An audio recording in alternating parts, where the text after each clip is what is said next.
अस्सलाम वालेकुम नाज़रीन, आप देख रहे हैं प्रोग्राम अंदर के बाद मुज़म्मिल सोहवैदी के साथ। मैं हूँ आपकी मेज़बान इकरार रियाज़।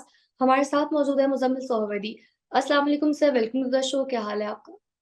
वालेकुम सलाम, बिल्कुल ठीक। आप सुनाएँ कैसी तबीयत है आपकी? मैं ठीक हूँ, अल्लाह पाक का शुक्र है। सर, सबसे पहले तो आज आपसे पूछना चाहूँगी, ये जो कॉल का पीटीआई की जानिब से ज़िक्र किया गया है 13 दिसंबर की, इस मुतालिक आप क्या कहेंगे? अंदर की बात क्या है?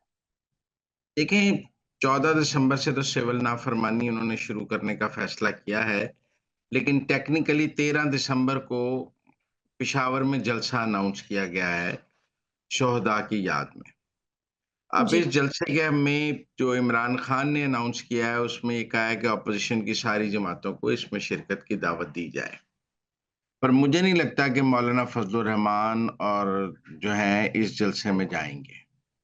कितने भी उनके हुकूमत से इख्तिलाफ़ात हो जाएँ, वो पीटीआई के जलसे में जाकर तकरीर नहीं करेंगे।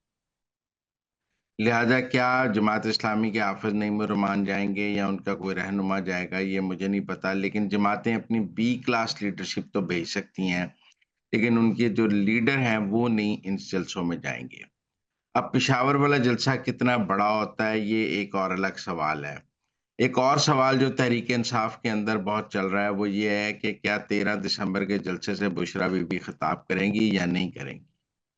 क्योंकि बुशरा बीबी की ख़्वाहिश है कि वो 13 दिसंबर के पेशावर वाले जलसे से खिताब करें और वहाँ पर अपनी पोज़ीशन को रेक्टिफ़ाई करें, अपना पॉलिटिकल कैरियर को दोबारा बूस्ट दें, लोग उनके नारे लगाएँ और वो एक तरह से अपना सियासी सफ़र दोबारा शुरू करें।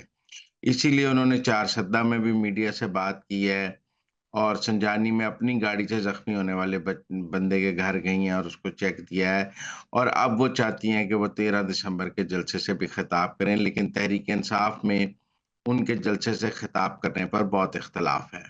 वैसे तो अलीमा खान भी उनके जलसे पे से तकरीर करने के खिलाफ हैं, इमरान खान का जो और हार्डकोर ग्रुप है, वो भी खिलाफ है, लेकिन बुशरा बीबी का ख़्याल है कि उन्हें 13 दिसंबर वाले जलसे से खिताब करना चाहिए।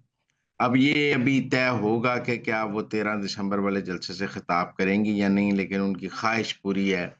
लेकिन पार्टी की जो लीडरशिप है, उसका भी ख़्याल है कि बुशरा बीबी को खिताब नहीं करना चाहिए। एक तो ये बात है, दूसरा मेरा ख़्याल है कि मौलाना फज़लुर रहमान ने उस जलसे में जाने से माज़रत कर ली है। अब जहाँ तक ये बात है ना, जो फैसल वाडा साहब ने बात की है कि जी इन्होंने जी, एहतजाज शुरू किया है जनरल फैज़ को बचाने के मेरा नहीं ख़्याल कि तहरीक-ए-इंसाफ के अंदर अब ये सोच मौजूद है कि वो जनरल फैज़ को बचा सकते हैं। खुद बच जाएँ बड़ी बात है, लेकिन जनरल फैज़ को बचाए कोई कोई कॉल जनरल फैज़ को बचाने के लिए नहीं दी जा सकती। इमरान खान साहब कॉल इसलिए तो दे सकते हैं कि उनकी अपनी जान बच जाए और हुकूमत डिफेंसिव हो जाए, उन्हें मिलिट्री कोर्ट के हवाले ना किया जाए, लेकिन फैज़ को नहीं बचाया जा सकता। उनको और ना इमरान खान इस वक़्त फैज़ को बचाने पर की कोई कोशिश कर रहे हैं। देखिए, फैज़ को बचाने की कोशिश तो तब की जाए, जब वो फैज़ का दिफ़ा करें। लेकिन क्या आपको तहरीक-ए-इंसाफ में से कोई बंदा भी जनरल फैज़ का दिफ़ा करता नज़र आता है? कोई बंदा भी जनरल फैज़ के कामों का दिफ़ा करता या ये कहता नज़र आता है कि उनका फ़ील्ड कोर्ट मार्शल गलत हो रहा है? जनरल फैज़ के मामले पर तो तहरीक-ए-इंसाफ ने एक चुप साधी हुई है।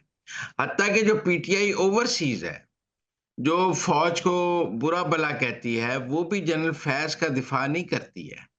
वो कोई जनरल फैज़ के हक़ में दलाइल नहीं देते हैं कि उसका फ़ील्ड कोर्ट मार्शल गलत हो रहा है, वो बेगुनाह है। ऐसी बात तहरीक-ए-इंसाफ का कोई विंग भी नहीं करता।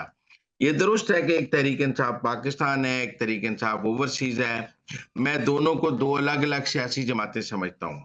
तहरीक-ए-इंसाफ पाकिस्तान का और तहरीक-ए-इंसाफ ओवरसीज़ की पॉलिसीज़ में कोई सिमिलैरिटी नहीं है।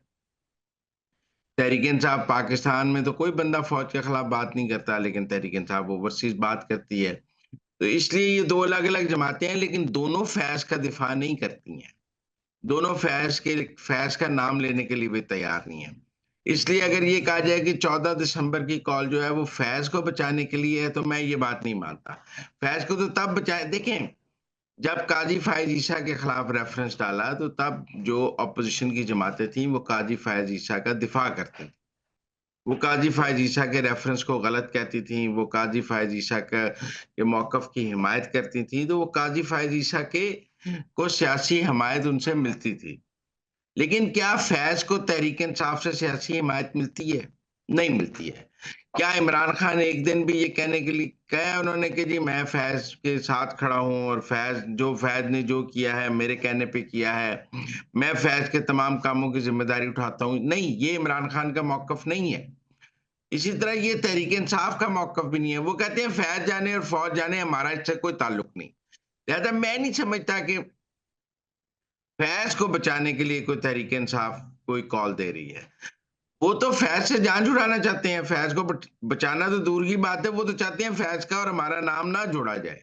वो कहते हैं हमारा क्या ताल्लुक फैज़ के साथ? तो इसलिए मैं फैसल वाडा साहब के इस मौक़िफ़ से नहीं मुत्तफ़िक कि जी को फैज़ को बचाने के लिए कॉल दी जा रही है।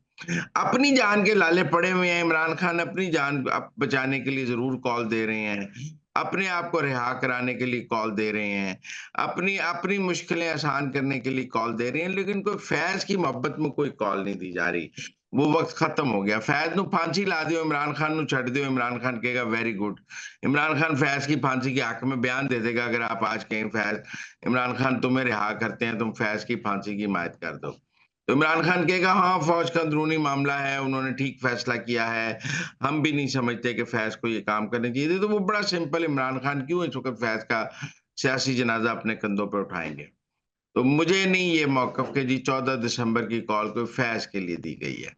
हाँ, ये ज़रूर है कि इमरान खान हुकूमत को अपने एहतजाज से दबाव में रखने की कोशिश करते हैं और उनका ख़्याल है कि जैसे-जैसे उनकी पार्टी एहतजाज करती है, वो हुकूमत दबाव में आती है और जो पीटीआई ओवरसीज़ है, उसको ईंधन मिलता है। एहतजाज नाकाम हो जाए तो भी ईंधन मिलता है, बार बात करने के लिए एहतजाज कामयाब हो जाए तो लॉटरी लग जाए।